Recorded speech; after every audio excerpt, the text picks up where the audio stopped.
श्री सद्गुरुभ्यो नमः। आप सबका YS गुरु के NCERT संस्कृत सॉल्यूशन इस YouTube चैनल पर हार्दिक स्वागत है। आज हम NCERT के द्वारा 9th क्लास के लिए निर्धारित पाठ्य पुस्तक सेमोसी प्रथमो भाग है। इस पाठ्य पुस्तक के चतुर्थ पाठ कल्पतरुः इस पाठ का सरलीकरण करेंगे। यदि आप हमारे इस चैनल पर नए आए हैं तो हमारे इस चैनल को सब्सक्राइब करना मत भूलें। तो आइए देखते हैं। सबसे पहले शीर्षक के नीचे इस पाठ के विषय में कुछ विवरण हैं। इस विवरण को हम सरल करेंगे, फिर एक एक वर्ड मीनिंग जैसा कि हम पिछले पाठों में करते आए हैं वैसे ही इस पाठ का भी हम करेंगे। तो आइए देखिए। प्रस्तुत किया गया अयम यह पाठ है। पाठ वेताल पंचविंशति वेताल पंचविंशति इति इस या ऐसे प्रसिद्ध कथा संग्रह से संपादन कृत्वा करके संग्रहित लिया गया अस्ति है। यह प्रस्तुत पाठ वेताल पंचविंशति इस प्रसिद्ध कथा संग्रह से संपादन करके लिया गया है। अतर यहाँ पर मनोरंजक घटनाओं के द्वारा विस्मयकारी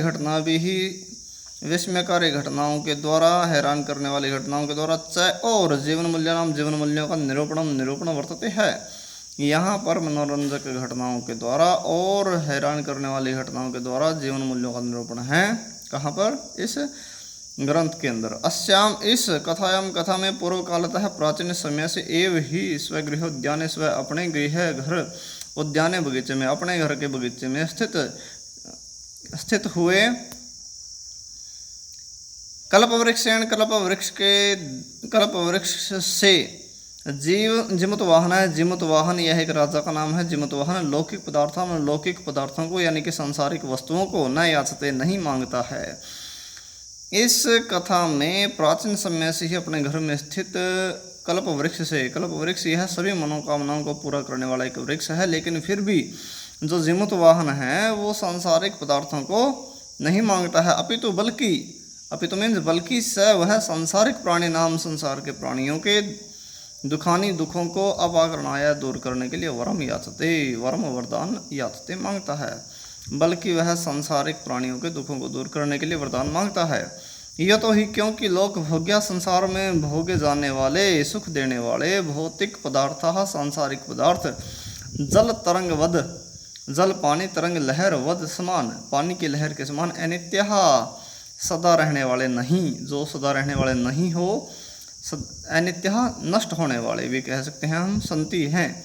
क्योंकि संसार में भोग्य भौतिक पदार्थ सांसारिक पदार्थ पानी की लहरों के समान नष्ट होने वाले हैं, स्थायी नहीं हैं।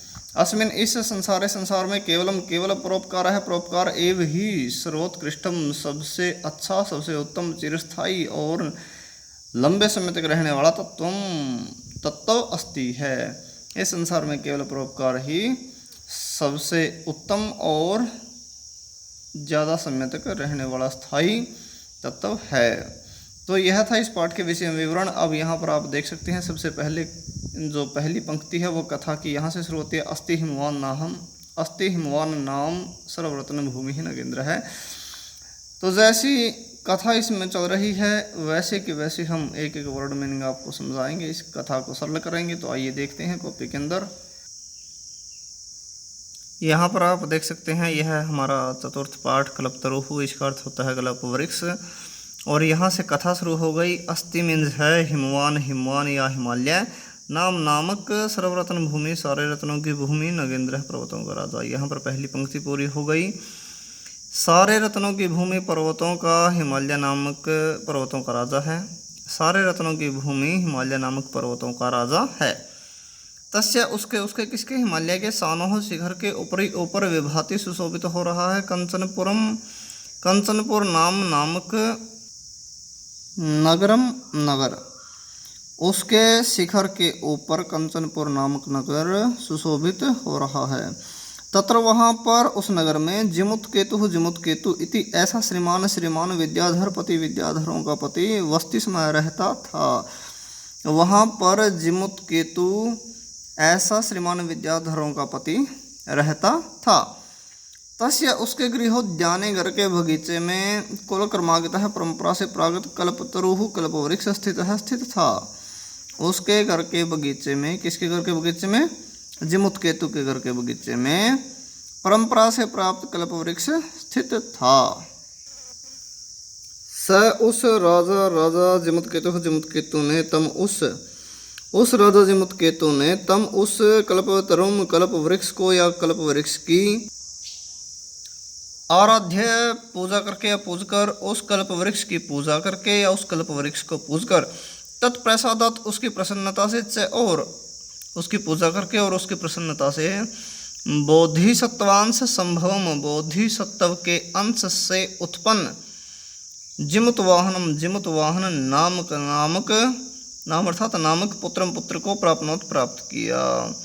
जिमुतकेतु ने उस कल्प वृक्ष की पूजा करके जिमुतवाहन नाम के पुत्र को प्राप्त किया। वह जिमुतवाहन महान बहुत दानवीर है, महान बहुत बड़ा दानवीर है, दानवीर सर्वभूतानुकंपी, सभी जीवों पर दया करने वाला और अभूत हुआ। वह जिमुतवाहन बहुत बड़ा दानवीर और सभी जीवों पर दया करने वाला हुआ। तस्य उसके गुणों से प्रसन्न है, प्रसन्न होकर उसके गुणों से प्रसन्न, स्व अपने जीवै ही मंत्रियों से और प्रेरित है, प्रेरित राजा ने उसके गुणों से प्रसन्न और अपने मंत्रियों से प्रेरित राजा ने, किसके गुणों से प्रेरित? जिमुतवाहन के गुणों से प्रेरित और अपने मंत्रियों से प्रेरित राजा ने। राजा कौन था? जिमुतकेतु राजा था और जिमुतवाहन उसका पुत्र था। तो वह जिमुतवाहन के गुणों से प्रसन्न होकर और अपने मंत्रियों से प्रेरित होकर जिमुतवाहन ने अर्थात उस राजा ने कालीन समय से संप्राप्तम प्राप्त हुए यौवनम जवानी को, या हम ये भी कह सकते हैं समय से जवान हुए, समय अनुसार जवान हुए, तम उसको युवराज के पद पर अभिषिक्तवान नियुक्त कर दिया। उसके गुणों से प्रसन्न होकर और अपने मंत्रियों से प्रेरित होकर राजा ने उसको युवराज के पद पर नियुक्त कर दिया। कदाचित किसी समय हितैषण है, हितैषी पितृमंत्रिण है, पिता के मंत्रियों ने युवराज के पद पर स्थित तम उस जिमुतवाहन को उक्तवंतः कहा। किसी समय हितैषी पिता के मंत्रियों ने युवराज के पद पर स्थित उस जिमुतवाहन को कहा, युवराज, हे युवराज, जो अयम यह सर्वकामद है, सभी कामनाओं को पूरा करने वाला, कल्पतरुः कल्प वृक्ष तव तुम्हारे उद्यान बगीचे में स्थित है। यह जो सभी कामनाओं को पूरा करने वाला कल्प वृक्ष तुम्हारे बगीचे में स्थित है, वह तब तुम्हारा सदा हमेशा पूज्य पूजनीय है, अर्थात वह तुम्हारा हमेशा ही पूजनीय है, इसकी तुम्हें हमेशा ही पूजा करनी चाहिए, ऐसा मंत्रियों ने उसको कहा। अस्मिन इसके अनुकूल होने पर, स्थित होने पर, इसके अनुकूल होने पर या इसके प्रसन्न होने पर, किसके?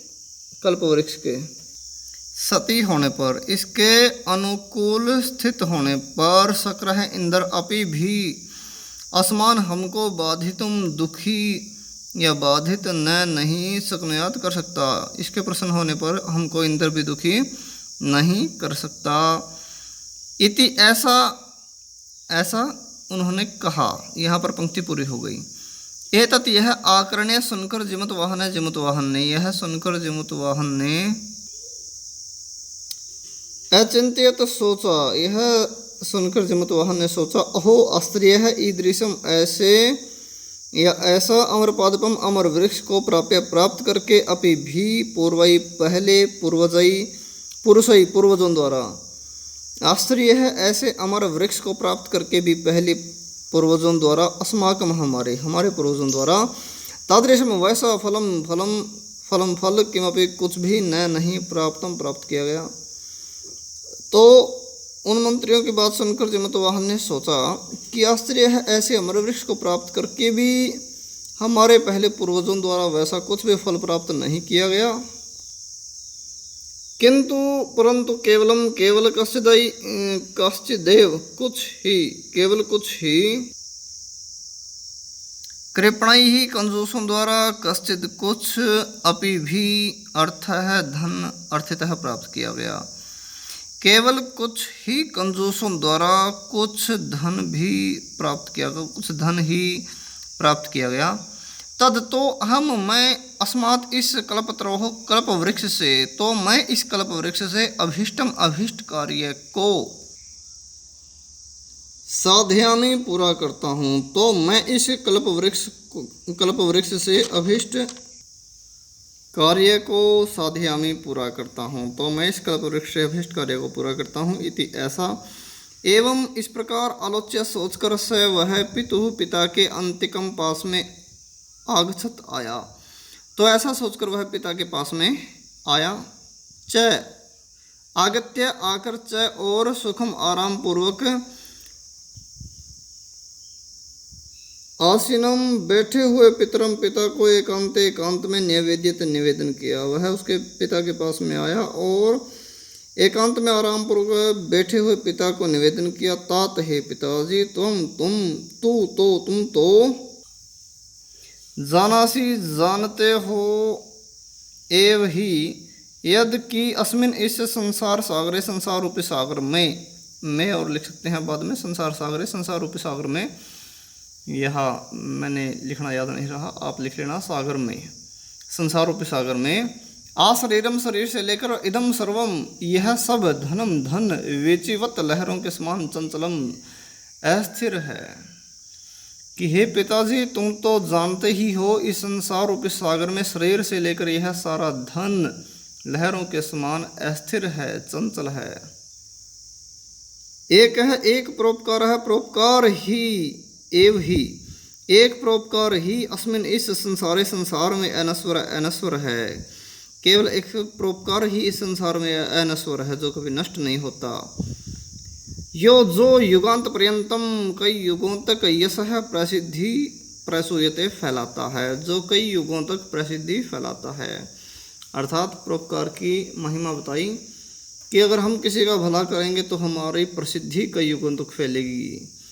आने वाले दूसरी पीढ़ियां भी कहेंगी कि इस नाम का कोई हुआ था जिसने भला किया था, किसी का भी नाम लेकर जिसका किया हुआ। तो परोपकार यानी कि दूसरों का भला करने का कार्य ही केवल ऐसा है जो कई युगों तक जो प्रसिद्धि को फैलाता है। तद वह अस्मा भी हमारे द्वारा ईदृश ऐसा कल्प वृक्ष किमर्थम क्यों रक्ष्यते बचाया जा रहा है। तो हमारे द्वारा ऐसा कल्प वृक्ष क्यों बचाया जा रहा है, अर्थात जब हम किसी का भला ही नहीं कर रहे तो फिर इसको हमारे घर के बगीचे में हम स्थिर क्यों कर रहे हैं, इसको यहाँ से क्यों नहीं इसको उखाड़ देते। ऐसा एक भावना प्रकट की जिमुतवाहन ने जिमुत केतु के सामने कि यह कल्प वृक्ष ऐसा कल्प वृक्ष हमारे द्वारा क्यों बचाया जा रहा है, क्यों हम इसको रखे हुए हैं। यही जिन च और पूर्व ही पूर्वजों द्वारा अयम यह मम यह 2 बार शब्द था, मेरा है और जिन पूर्वजों द्वारा यह मेरा है इति ऐसा आग्रहण कहकर रक्षित बचाया गया, रक्षा किया गया। और जिन पूर्वजों के द्वारा यह वृक्ष मेरा है ऐसा कहकर ये बचाया गया है, ते वे सब इदानिम अब कुत्रगतः कहाँ गए, वे सब अब कहाँ गए। तेसाम उनका कस्य किसका है, अयम यह उनका यह किसका है। अर्थात इंसान तो आते जाते हैं चले जाते हैं, लेकिन यदि किसी का भला हो जाए वही याद रहता है, किसी का परोपकार करें तभी तो याद रखेंगे। अर्थात वो चले गए, उन्होंने इसकी रक्षा की, अब बताओ यह किसका है। अस्य इसके वा या के कौन थे, ते वे सब, या फिर इसके वे सब कौन थे। कोई किसी का नहीं होता, किसी का कोई भला कर देता है तो उसी को याद रखते हैं। तस्मात इसलिए परोपकार है, परोपकार एक है, एक फल सिद्धि है, फल की सिद्धि के लिए। केवल इसलिए परोपकार एक फल की सिद्धि के लिए त्वदाज्ञा तुम्हारी आज्ञा से इमम इस कल्पपादम कल्पतरु की आराधना में पूजा करता हूँ। इसलिए एक परोपकार फल की सिद्धि के लिए तुम्हारी आज्ञा से इस कल्प वृक्ष की पूजा करता हूँ। अर्थात मैं केवल परोपकार ही करना चाहता हूँ वही मैं इससे फल प्राप्त करना चाहता हूँ। परोपकार रूपी जो फल है, दूसरों का जो भला है, वही फल पाना चाहता हूँ। इसलिए परोपकार रूपी एक फल की सिद्धि के लिए ही तुम्हारे आगे से इस कल्प वृक्ष की पूजा करता हूँ। अथ इसके बाद पिता के द्वारा, ठीक है, इति ऐसी अभ्यनुज्ञात आज्ञा प्राप्त करके स उस जिमत वाहन ने स उस जिमत वाहन है, दोबारा लिखा गया ये जिमत वाहन ने कल्पतरुम कल्प वृक्ष के उपगम्य पास जाकर वाचा कहा।